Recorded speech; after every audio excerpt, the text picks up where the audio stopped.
ధర్మం ఒక చట్రము. ఆ చట్రములోంచి మీరు వెళ్ళినంత కాలం సురక్షితం.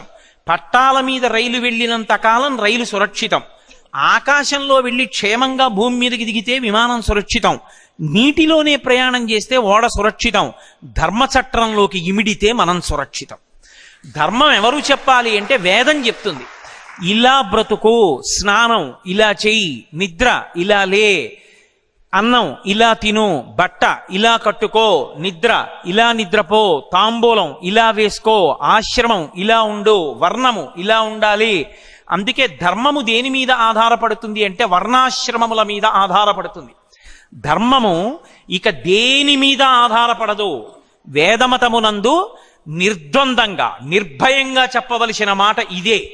ఇంకొక మాట చెప్పడం సాధ్యం కాదు. ధర్మము దేని మీద ఆధారపడుతుంది అంటే వర్ణము, ఆశ్రమము, ఈ రెండిటి మీద ఉంటుంది ధర్మం.